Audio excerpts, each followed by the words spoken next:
Sir, क्या हो गया इस केस के अंदर अचानक? जो हुमैरा असगर की जब लाश मिली, उसमें जो उसने ट्राउज़र पहना हुआ था या फिर जो एक टी-शर्ट थी, उसमें खून के कोई निशानात थे। वहाँ से शुबह ये ज़ाहिर होता है, उस टाइम कोई और शख्स था, जिसकी वजह से जो सैंपल्स उसके जिस्म से या उसके कपड़ों से मिले हैं, तो वो ये हो सकते हैं।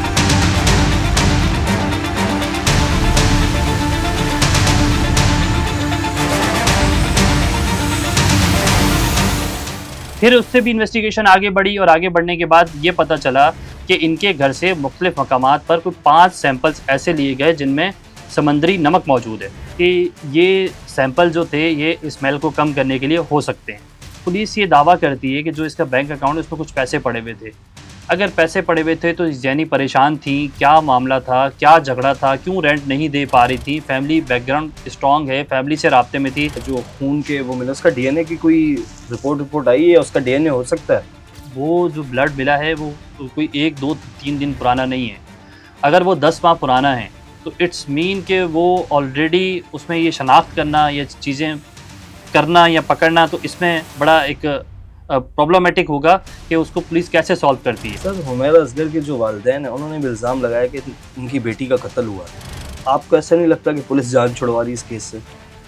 देखिए, उनकी जानिब से ये इल्ज़ाम लगाया जा रहा है तो वो इस केस को फ़ॉलो भी तो करें फिर फ़ॉलो क्यों नहीं कर रहे वो इस चीज़ को? एफआईआर भी नहीं करवा रहे? उनको एफआईआर भी नहीं करवा रहे और उनका रवैया जो था वो डे वन से कुछ बेहतर भी नहीं था। सरकार से भी ज़्यादा बेहतर ये कि फैमिली इस वाक़े का मुकदमा दर्ज करवाए, करवाने के बाद इस केस को फ़ॉलो करे। सर, इस फाइनल रिपोर्ट के बाद पुलिस का क्या कहना है? चाहे तफ्तीशी हुकाम हों या फिर डीआईजी साउथ हों, वो ये क्लियर बताते हैं कि वो इस पे इंटेरोगेशन कर रहे हैं। ना सिर्फ इंटेरोगेशन कर रहे हैं बल्कि अमूमन ये होता है कि जिस चीज़ का मुकदमा दर्ज नहीं होता ना, तो उसको पुलिस बहुत ज़्यादा फ़ॉलो नहीं करती है। लेकिन इसमें मुकदमा ना दर्ज होने के बावजूद पुलिस की ये कोशिश है कि इस मामले को फ़ॉलो किया जाए।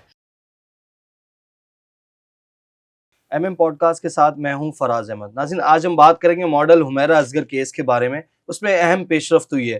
पहले तक लोग ये कह रहे थे कि वो तिब्बी मौत मरी है, लेकिन अब जो पेशरफ्त हुई है उससे ये शुबा हो रहा है कि इनका कत्ल भी हो सकता है। तो इस टॉपिक पर बात करने के लिए हमारे साथ मौजूद हैं सीनियर क्राइम रिपोर्टर हैं काशिम मुश्ताक साहब। सर, अस्सलाम वालेकुम। वालेकुम सर, सलाम। बहुत बहुत शुक्रिया, आपने टाइम दिया। सर, क्या हो गया इस केस के अंदर अचानक? पहले तो हम इसकी अपडेट जो है उसकी बात करेंगे, लेकिन उससे पहले मैं आपको ये बताऊँ कि ये मामला शुरू कहाँ से हुआ। 8 जुलाई को डिफेंस के एक फ्लैट से एक लाश मिलती है। उस लाश के बारे में पुलिस को जब इन्फॉर्मेशन मिलती है तो पुलिस लाश लेती है और उसके बारे में इन्वेस्टिगेशन करती है, तो पता चलता है कि वो हुमैरा असगर जो कि मॉडल और अदाकारा हैं, उसकी वो लाश है। वो उस फ्लैट में अकेली रहती थी। उसके बाद जब मज़ीद हम भी फॉलो करते हैं और पुलिस भी इस पे इन्वेस्टिगेट करती है, तो पता चलता है कि ये लाश तो 8 जुलाई को मिली है, लेकिन ये 10 माह पुरानी लाश है। फिर ये पता चलता है जब मेडिकल बोर्ड को इसमें इन्वॉल्व किया जाता है, तो वहाँ से ये इन्फॉर्मेशन मिलती है कि ये ना सिर्फ़ 10 माह पुरानी लाश है, बल्कि ये बॉडी डिकम्पोज़ हो चुकी है। डिकम्पोज़ क्या होता है? डिकम्पोज़ ये होता है कि जब बॉडी काबिले शनाख्त ना हो या फिर उसका कोई भी ऐसा अज़ा जिस्म का जिससे आप इन्वेस्टिगेशन ही ना कर सकें कि आया ये मामला है क्या? ना डीएनए हो सकता है, ना कोई और चीज़ हो सकती है। तो पुलिस सर्जन ने उनकी जानिब से उस वक़्त ये दावा किया गया था कि ये बॉडी डिकम्पोज़ होने के बाद इसका सिर्फ़ स्ट्रक्चर ढाँचा हमें मिला है। ढाँचे के हवाले से जब हमने सवालात उठाए कि आया जो बॉडी का ढाँचा मिला है उसमें क्या चीज़ें हम अब कर सकते हैं? क्या केमिकल एग्ज़ामिन हो सकता है? कोई मेडिकल रिपोर्ट ऐसी और मज़ीद हो सकती है? कोई और ऐसे सैंपल्स लिए जा सकते हैं? तो पता ये चला कि उस ढाँचे की जितनी भी हड्डियाँ हैं या फिर उ उस टाइम की जो रिपोर्ट सामने आई थी उसमें ये बताया गया कि हड्डियाँ तमाम तर ठीक थी, लेकिन बॉडी डिकम्पोज़ होने की वजह से कोई बहुत ज़्यादा मेडिकल रिपोर्ट में चीज़ें सामने नहीं आईं। लेकिन कुछ सैंपल्स प्रिज़र्व किए गए थे, उसमें जो फाइनल मेडिकल रिपोर्ट थी वो आना बाकी थी। अब वो रिपोर्ट सामने आई है, उस रिपोर्ट के अंदर बाकायदा ये बताया गया है कि जो हुमैरा असगर की जब लाश मिली, उसमें जो उसने ट्राउज़र पहना हुआ था या फिर जो एक टी-शर्ट थी, जो बिल्कुल 10 माह पुरानी मतलब डिकम्पोज़ हुई हुई चीज़ें थीं, उसमें खून के कोई निशानात थे। वहाँ से शुबह ये ज़ाहिर होता है कि ये बॉडी जो है जब ये इस घर के अंदर मौजूद थी ये बॉडी, तो उस टाइम कोई और शख्स था, जिसकी वजह से जो सैंपल्स उसके जिस्म से या उसके कपड़ों से मिले हैं, तो वो ये हो सकते हैं। अभी ये शुबा है। इससे पहले आपको बताएँ फ़राज़ कि एक और रिपोर्ट भी सामने आई थी। स्पेशल इन्वेस्टिगेशन जो यूनिट है, उसकी जानिब से भी बताया गया था और इसकी एक इन्वेस्टिगेशन रिपोर्ट सामने आई थी, जिसमें बाकायदा तौर पर ये बताया गया था कि आया वो रिपोर्ट क्या थी? वो रिपोर्ट ये थी कि क्या उमैरा असगर ने कोई ड्रग्स ली हुई थी, तो नहीं था, उसमें क्लियर हो गया। क्या उसका किसी से कोई इस तरह का मतलब मामला था, जो उसकी डीएनए रिपोर्ट होनी थी, जो नहीं हो सकी थी, उसमें भी ये चीज़ें सामने आई कि ऐसा कुछ नहीं था। फिर पुलिस की जानिब से डिक्लेयर किया गया कि मुमकिना तौर पर ये लगता है कि ये तबई मौत है। ये इन्वेस्टिगेशन आगे बढ़ती गई। ना सिर्फ इसको इस लिहाज से इन्वेस्टिगेट किया जा रहा था, बल्कि साथ-साथ पैरेलल ये भी देखा जा रहा था कि आया एक घर के अंदर एक बॉडी मिलती है। आपको पता है कि अगर किसी शख्स को किसी एक बंद कमरे के अंदर मारा जाए, तो उसका एक स्मेल होती है। स्मेल एक जानवर की होती है, तो इंसान की तो होगी। हम्म, तो उस स्मेल को क्यों फ़ील नहीं किया गया? जब मैं उस अपार्टमेंट में पहुँचा था, तो मैंने देखा था कि एक फ्लोर के ऊपर 2 अपार्टमेंट हैं।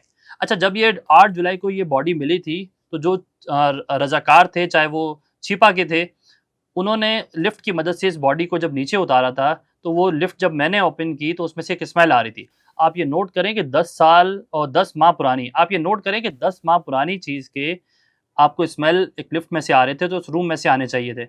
फिर हमने जब ये सवाल उठाए और इन्वेस्टिगेशन टीम ने इसका जवाब भी बहुत अच्छे तरीके से हमें बताया कि 4th फ्लोर पर उमैरा असगर का घर था। उसके सामने एक और फैमिली रहती थी। उस फैमिली की जानिब से ये बताया गया कि वो 4 माह पहले ही यहाँ आए हैं, वो बैरून मुल्क कहीं थे, तो इस वजह से करके उनको ये स्मेल फ़ील नहीं हुई। अच्छा, इस बिल्डिंग का एक चौकीदार था, उसकी जानिब से दिसंबर में, जुलाई में ये मिली थी। एक एक निशानदेही की गई कि एक स्मेल आ रही है। छानबीन की गई, तो उसपे पता नहीं चला कि आया ये स्मेल किस चीज़ की है, तो मामला दब गया। फिर जो मेडिकल पुलिस सर्जन हैं, जब हमने इसको उनसे डिस्कस किया कि आया ये स्मेल ना आना या फिर इसमें आपको क्या लगता है, तो उनकी जानिब से ये बताया गया कि चूँकि जो ये घर था, जब आप मेन एंट्रेंस से अंदर एंटर होंगे, तो लेफ्ट हैंड पे एक रूम है, राइट हैंड पे एक बेडरूम है, उसके साथ एक और रूम है। जो एक और रूम है उसके साथ, उसमें इसकी डेड बॉडी पड़ी हुई थी। उसकी बालकनी का दरवाज़ा खुला हुआ था। वॉशरूम का जो डक है वो खुला हुआ था, वॉशरूम का दरवाज़ा खुला हुआ था। दरवाज़े के अंदर बाकायदा एक टब पड़ा हुआ था, टब के अंदर कपड़े मौजूद थे। तो ये सारी सिचुएशन जो है ये क्रिएट कर रही थी कि उमैरा असगर उस टाइम या तो कपड़े वॉश कर रही थी या फिर इस तरह का घर का कोई काम कर रही थी और इनकी मौत वाक़ई हुई है। तो ये तमाम तर चीज़ों की वजह से फिर जब जो पुलिस सर्जन है, जब हमने उनसे पूछा, तो उन्होंने कहा कि बालकनी का दरवाज़ा चूँकि खुला हुआ था, तो स्मेल बाकायदा फ्लैट के अंदर आती या फिर मेन दरवाज़े से इस तरफ स्मेल आती, तो वो बालकनी के दरवाज़े से शायद बाहर की जानिब चली गई। फिर पुलिस ने मज़ीद इन्वेस्टिगेशन की, तो ये पता चला कि इनके पास जो लैपटॉप या मोबाइल की डिवाइसेज़ थी, उनसे डेटा इकट्ठा किया गया, उनसे चीज़ें इन्फॉर्मेशन ली गई कि आया उनमें कोई ऐसी चीज़ तो सामने, या इनका कॉन्टैक्ट्स किन लोगों के साथ थे। तो जब सीडीआर निकाली, तो कोई 72 से 73 लोगों से इनके कॉन्टैक्ट सामने आए। जो वो 72 लोगों से इनके कॉन्टैक्ट सामने आए, तो उनमें ज़्यादातर उबर, करीम, ऑनलाइन टैक्सी ड्राइवर के जो कॉन्टैक्ट्स थे, वो सामने आए। फिर उससे भी इन्वेस्टिगेशन आगे बढ़ी और आगे बढ़ने के बाद ये पता चला कि इनके घर से मुख्तलिफ मकामात पर कोई 5 सैंपल्स ऐसे लिए गए जिनमें समंदरी नमक मौजूद है। सर अब ये बड़ी अलार्मिंग चीज़ है। ये एक अलार्मिंग चीज़ हमें भी लगी कि आया कोई 5 नमक के सैंपल जो है वो घर में ऐसे रखे हुए, तो उसके हवाले से भी 2-3 चीज़ें पुलिस की जानिब से दावा किया गया। नंबर 1 कि ये सैंपल जो थे ये स्मेल को कम करने के लिए हो सकते हैं, जिस पे शुबा हमें भी है। नंबर 2 कि जो इस तरह की एक्ट्रेस होती हैं, चूँकि इनके लिंक्स ज़्यादा होते हैं, तो ये भी हो सकता है कि ये जो दम, दरूद, इस तरह की जो चीज़ें होती हैं, उनको कम करने के लिए भी लोग इस तरह की चीज़ें रखते हैं, या नज़र से बचने के लिए करके भी इस तरह की चीज़ें रखी जाती हैं। फिर नंबर 3 कि आया ये कोई और केमिकल तो नहीं है। तो जब ये सैंपल्स लिए गए थे, तो फिर उसके बाद इस व्हाइट पाउडर, उसको उस वक़्त व्हाइट कहा गया था पाउडर। White powder. उस व्हाइट पाउडर के सैंपल भिजवाए गए थे, उसकी रिपोर्ट आ गई कि ये समुद्री नमक है और ये हो सकता है कि स्मेल कम करने के लिए रखा जाए। अमूमन हमने देखा है कि जब कुर्बानी होती है, तो उसकी जानवर की जो खालें इसमें होती हैं, उनकी स्मेल कम करने के लिए भी करके उसके उसपे ऊपर वो नमक बाकायदा लगाया जाता लगाया जाता है नमक। तो शायद ये इसलिए हो। अब जो फाइनल पोस्टमार्टम रिपोर्ट आई है, उसमें बाकायदा ये लिखा गया है कि उमैरा असगर के जिस्म में से अगर कोई ब्लड के सैंपल्स ऐसे मिलें, तो वो उनका अपना ब्लड नहीं है, इट्स मीन कि वो किसी और का ब्लड है। अगर वो किसी और का ब्लड है, तो वो ये भी है कि वो 10 माह पुराना है। अगर वो 10 माह पुराना है, तो इट्स मीन कि जब इनकी मौत वाक़या हुई, तो वो कोई भी जो शख्स या कोई ऐसा शुबा ज़ाहिर किया जा रहा है कि वो उस घर के अंदर उस टाइम मौजूद था। ये सारी सिचुएशन तो एक तरफ इकट्ठी हो गई। इसके साथ-साथ उस टाइम भी हमारे ये सवालात थे और अब भी थे कि इनका अपने जो मालिक मकान है इस घर का, उसके साथ एक झगड़ा चल रहा था।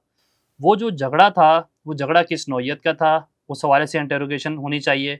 फिर उसमें एक ये जो हमें चीज़ समझ में आई कि लोग इनके साथ कनेक्ट भी इसीलिए नहीं थे क्योंकि मालिक मकान का झगड़ा चल रहा था, वो कोर्ट में ऑलरेडी केस हो रहा था। जब वो केस चल रहा था तो इसलिए करके घर कोई आता-जाता नहीं था, मालिक मकान खुद भी नहीं आ रहे थे। तो ये तमाम तर चीज़ें वहाँ से पुट डाउन होती गईं और ये मामला मज़ीद खुलकर सामने तब आया जब इनकी लाश मिली। सर, इस फाइनल रिपोर्ट के बाद पुलिस का क्या कहना है? देखिए, पुलिस अब तक तो ये भी चाह रही थी कि जो पुलिस सर्जन हैं या मेडिकल टीम जो है, वो इस हवाले से क्या हतमी राय देती है। अब ये हतमी राय मेडिकल रिपोर्ट की सूरत में सामने आई है। पुलिस की इन्वेस्टिगेशन डे 1 से चल रही है। इसमें भी जो है वो चाहे तफ्तीशी हुकाम हों या फिर डीआईजी साउथ हों, वो ये क्लियर बताते हैं कि वो इस पे इंटेरोगेशन कर रहे हैं।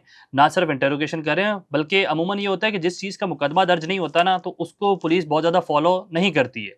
लेकिन इसमें मुकदमा ना दर्ज होने के बावजूद पुलिस की ये कोशिश है कि इस मामले को फ़ॉलो किया जाए। जब हुमैरा असगर की लाश मिली, डे 1 से लेके उसकी इंटेरोगेशन तक, जब उसकी फ़ैमिली यहाँ आ रही थी, उस फ़ैमिली को बाकायदा पुलिस की जानिब से कहा गया कि आप इसका मुकदमा दर्ज करवाएँ, तो फ़ैमिली ने नहीं करवाया। फिर एक लॉयर की जानिब से कोर्ट में रुजू किया गया और ये कहा गया कि इस वाक़े का शुबा मुख्तलिफ़ पहलुओं से लगता है, तो इसका मुकदमा दर्ज होना चाहिए। फिर उस वकील की लिहाज से कोर्ट ने ये ऑर्डर दिए कि इसका वाक़ई ही मुकदमा अगर फैमिली नहीं करवाती है, तो पुलिस अपनी मुद्दईयत में दर्ज करे। अब पुलिस इस चीज़ को सोच रही है कि इस वाक़े का बाकायदा मुकदमा दर्ज हो, चाहे वो सरकार की मुद्दईयत में हो। अगर ये मुकदमा सरकार की मुद्दईयत में होता है, तो इसको फ़ॉलो भी जो है वो मुद्दई सरकार होगी, तो सरकार फ़ॉलो करेगी और फ़ॉलो करने के साथ-साथ इसकी ये जो मेडिकल रिपोर्ट, चाहे वो ये वाली हो या फिर केमिकल एग्जामिन रिपोर्ट हो, जो इससे पहले हुई थी, जिसमें ये बताया गया था कि आया इसने कोई नशा तो नहीं किया हुआ या फिर कोई नशावर चीज़ तो नहीं इस्तेमाल की हुई या फिर इसकी जिस्म पर कोई बुलेट का निशान तो नहीं है। चूँकि जो हड्डियों का ढाँचा मिला था, अगर कोई बुलेट का निशान होता तो वो डैमेज होता। तो ये बात क्लियर कर दी गई थी कि जो जो ढाँचा मिला है इसके घर से, उसमें कोई बुलेट का ऐसा निशान नहीं है, वो हड्डियाँ तमाम तर बिल्कुल ठीक थी अपनी जगह पर। तो वो रिपोर्ट जो केमिकल एग्जामिन रिपोर्ट थी या फिर ये फाइनल पोस्टमार्टम जो रिपोर्ट सामने आई है, इनको भी शामिल तफ्तीश किया जाएगा और इनकी मदद से मज़ीद इंटेरोगेशन की जाएगी। सर, हुमैरा असगर के जो वालिदैन हैं, उन्होंने भी इल्ज़ाम लगाया कि उनकी बेटी का कत्ल हुआ है।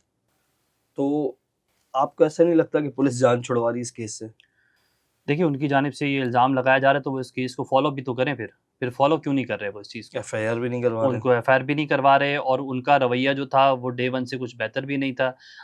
वल्लाह उनकी क्या आपस में फैमिली इश्यूज़ थे, वो एक अपनी तरफ, लेकिन अब जो शवाहिद मिल रहे हैं, अगर इन केस ये जो मेडिकल रिपोर्ट है, जो अभी पोस्टमार्टम रिपोर्ट सामने आई है, वो इस चीज़ की तरफ अंदेशा अगर दे रही है और मामला कुछ इस तरफ जाता है, तो इसका मुद्दई स्ट्रॉन्ग होना ज़रूरी है। सरकार से भी ज़्यादा बेहतर ये है कि फैमिली इस वाक़े का मुकदमा दर्ज करवाए, करवाने के बाद इस केस को फ़ॉलो करे। क्योंकि अब मुख्तलिफ़ शवाहिद इस तरह के मिल रहे हैं। हम एक लम्हे के लिए ये तसव्वुर कर लेते हैं कि वो जो नमक है वो किसी और मकसद के लिए भी रखा था, लेकिन वो नमक 5 मुख्तलिफ़ स्पॉट पे इस घर के अंदर रखा था। तो अगर 5 मुख्तलिफ़ स्पॉट पे रखा हुआ था तो उसका क्या ऐसे रीज़न थे? फिर देखिए, जो इसके मालिक मकान से जो इनका झगड़ा चल रहा था, अब पुलिस ये दावा करती है कि जो इसका बैंक अकाउंट है उसमें कुछ पैसे पड़े हुए थे। अगर पैसे पड़े हुए थे तो जैनी परेशान थी, क्या मामला था, क्या झगड़ा था, क्यों रेंट नहीं दे पा रही थी, फैमिली बैकग्राउंड स्ट्रॉन्ग है, फैमिली से राब्ते में थी। जैसे कि फैमिली ने भी ये कहा, जब फैमिली कराची डेड बॉडी लेने के लिए आई तो उन्होंने कहा ये हमसे राब्ते में थी। तो अगर राब्ते में थी, ये माली परेशान थी, तो क्या चीज़ें सामने आ रही हैं। फिर इनका जो फ्लैट है, जैसे ही आप उस फ्लैट से नीचे उतरेंगे, बिल्कुल करीब एक शॉप है। तो मैं जब इस फ्लैट पर गया और उस शॉपकीपर से मैंने बात की, तो शॉपकीपर की जानिब से ये बताया गया ये वहाँ आती थी, अपनी चीज़ें बाय करती थी, जो भी चीज़ इन्हें ग्रोसरी के लिए चाहिए होती थी और वहाँ से उन चीज़ों को लेने के बाद उनकी पेमेंट भी करती थी। इट्स मीन कि फाइनेंशियली बेहतर थी, इसीलिए अकाउंट में कुछ अकाउंट पैसे में पैसे मौजूद भी थे, थे। बहुत ज़्यादा नहीं थे लेकिन थे। फिर उसके बाद अगर ये उस घर में रह रही थी और उसका रेंट नहीं अदा कर सकती तो घर छोड़ देती, फिर काफ़ी अरसे से छोड़ भी नहीं रही थी। तो क्या ऐसी चीज़ें हैं, क्या ऐसे लिंक्स हैं या फिर इसकी मज़ीद सीडीआर, हम तो ये भी कहेंगे कि अब पुलिस को चाहिए कि इसकी मज़ीद पीछे की सीडीआर और भी निकाली जाए। वहाँ से ये पता चलेगा कि किन लोगों के साथ कॉन्टैक्ट्स में थी और फिर जो मेडिकल रिपोर्ट अब सामने आई है, तो इसमें यकीनी तौर पर एक मुकदमा दर्ज हो, मुकदमा दर्ज होने के बाद इस मेडिकल रिपोर्ट के तहत उसमें इन्वेस्टिगेशन की जाए। सर, डीएनए जो मिला है, जो खून के वो मिला, उसका डीएनए की कोई रिपोर्ट आई है? उसका डीएनए हो सकता है? इतनी मिकदार है उसकी? नहीं, उसकी इतनी मिकदार नहीं है और वो ब्लड सैंपल है। ब्लड सैंपल से डीएनए अ, होना मुश्किल चीज़ भी है, लेकिन नामुमकिन नहीं है। लेकिन मुश्किल चीज़ इसलिए भी है, एक तो देखें फ़राज़, वो जो ब्लड मिला है वो कोई 1, 2, 3 दिन पुराना नहीं है। अगर वो 10 माह पुराना है, तो इट्स मीन कि वो ऑलरेडी उसमें ये शनाख्त करना, ये चीज़ें करना या पकड़ना, तो इसमें बड़ा एक प्रॉब्लमेटिक होगा कि उसको पुलिस कैसे सॉल्व करती है। लेकिन चूँकि अब ये शवाहिद मिल चुके हैं, तो इस मामले को मज़ीद संजीदगी से और देखना चाहिए। और साथ-साथ जो डेड बॉडी यहाँ से मिली थी, वो फैमिली आबाई इलाके लेके जा चुकी है। वो तदफ़ीन हो गई है उस मामले की, वो मामला पूरा फैमिली की जानिब से क्लोज़ कर दिया गया है। अब पुलिस इसको अपनी मदद आप के तहत इसको सॉल्व करने की कोशिश कर रही है। बाकायदा इस पे मुकदमा दर्ज करने के लिए मेरी डीआईजी साहब से बात हुई, तो उनकी जानिब से ये कहा गया कि हम इस पे सोच रहे हैं कि इस पे मुकदमा कुछ सरकार की मुद्दत में कर दें। अगर इस पे मुकदमा होता है तो ये दोबारा से केस एक किस्म का रीओपन हो जाएगा। रीओपन होने के बाद इसकी जो 2 से 3 दिन से एक मेडिकल रिपोर्ट चल रही है, वो मेडिकल रिपोर्ट जो है वो इसमें बड़े करामत साबित होगी। बहुत बहुत शुक्रिया काशिफ मुश्ताक साहब। नाज़रीन, ये थे काशिफ मुश्ताक साहब, इन्होंने बताया हुमैरा असगर जो केस है उसके अंदर जो पेशरफ्त हुई है वो पूरी डिटेल में बताई, और उसके साथ साथ सबसे पहले इस केस की एफआईआर होना बहुत ज़रूरी है, जिसके बाद इस केस को मंतकी अंजाम तक पहुंचाया जा सकेगा। अब तक के लिए इतना ही, मुझे इजाज़त दीजिए। अल्लाह हाफिज़।